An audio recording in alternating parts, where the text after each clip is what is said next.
L'info éco signé Christophe Dansette ce matin. Bonjour Christophe. Bonjour Pauline. Et c'est la saison des résultats trimestriels des entreprises. Et ce matin, vous retenez ceux de LVMH qui trébuchent légèrement. Le géant du luxe français avait commencé à habituer ses actionnaires à des profits, on va dire, pharaoniques ces dernières années. Et oui, là, il trébuche un petit peu, avec un bénéfice qui cède pas mal de terrain, moins 14% par rapport au premier semestre 2023, à plus de 7 milliards d'euros tout de même. Les ventes, elles, en revanche, continuent d'augmenter très légèrement, si on exclut en tout cas les variations de taux de change, plus 2% à plus de 41 milliards d'euros. Alors, dans un communiqué des LVMH, Bernard Arnault, qui au passage est redescendu à la 3e marche du podium des plus grosses fortunes mondiales, après avoir été tout en haut il y a encore quelques semaines, affirme que ces résultats témoignent d'une remarquable capacité de résistance dans un climat d'incertitude économique et géopolitique. En clair, le leader mondial pâtit du luxe, pâtit de la guerre en Ukraine, des tensions commerciales entre la Chine et le monde occidental, mais aussi du ralentissement économique mondial après une période post-Covid qu'on va dire exceptionnelle. Est-ce que c'est surtout à cause de la Chine ? Oui, en grande partie, parce que la demande en Chine a fortement ralenti, où les consommateurs frappés par la crise de l'immobilier se montrent particulièrement prudents. Mais cette baisse, elle est en partie compensée par le Japon, où LVMH a beaucoup progressé. En Europe et aux États-Unis, le groupe résiste bien là aussi. Donc il y a une inégalité régionale, une inégalité aussi des secteurs, avec certains qui s'en sortent mieux que d'autres. Oui, car LVMH, c'est vraiment un géant qui est présent dans de nombreux secteurs, de la mode au spiritueux, en passant par la cosmétique. Au total, LVMH, c'est 75 maisons, comme on dit dans le groupe. Et là aussi, vous avez raison, c'est inégal. Vous le voyez sur ce graphique que je vous ai montré. La mode et la maroquinerie qui représentent quand même la moitié de l'activité du groupe, avec des marques phares comme Louis Vuitton et Christian Dior, bien sûr, mais aussi Céline, Fendi ou encore Givenchy. Ce secteur s'en sort avec une légère hausse de ses ventes.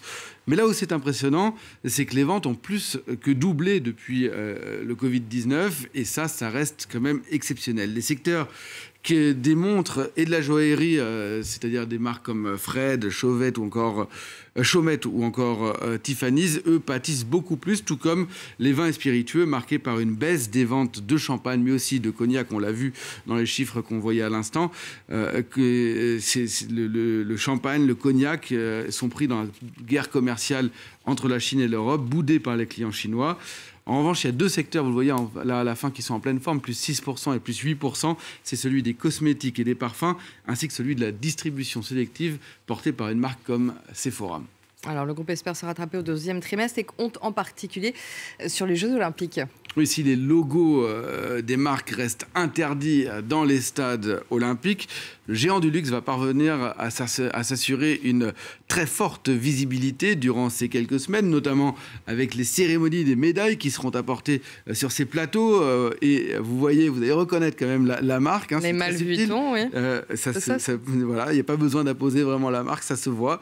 Ça a été l'objet d'une longue négociation avec le CIO. Les 515 personnes très exactement, qui remettront les médailles signées Chaumet qu'on a vu à l'instant, autres marques du groupe, seront habillées avec des tenues coiffées d'un Gavroche, directement inspirées des JO de 1924. On va les voir dans un instant sur les images, les voilà. Sans réelle référence à une marque en particulier, les athlètes de la délégation française seront, eux, habillés par une autre marque du groupe, Berluti, vendredi, lors de la cérémonie d'ouverture. Sans parler des bouteilles de champagne ou de rosé qui seront distribuées notamment dans les espaces VIP, en particulier dans l'espace privatisé par LVMH rue du Faubourg Saint-Honoré, ou encore surtout sur la terrasse de son hôtel, le Cheval Blanc, qui offre l'une des plus belles vues sur la cérémonie d'ouverture. Le groupe n'a pas lésiné sur les moyens pour s'associer à ces jeux. Il a déboursé autour de 200 millions d'euros au total. Tout ça pour l'image, car en termes de retombées des ventes à Paris, pas sûr que la fréquentation des boutiques du groupe soit en hausse dans les prochains jours. vu le nombre de restrictions qu'il y a. Il faut espérer que tout cet investissement aura bien évidemment un impact positif sur les ventes, car ces résultats en demi-teinte de LVMH risquent de peser sur les exportations françaises. Oui, car le groupe pèse très lourd dans l'économie française. À lui seul, il représente 4% des exportations, principalement vers l'Asie, les États-Unis. 4% à lui seul, c'est plus que l'ensemble du secteur agricole.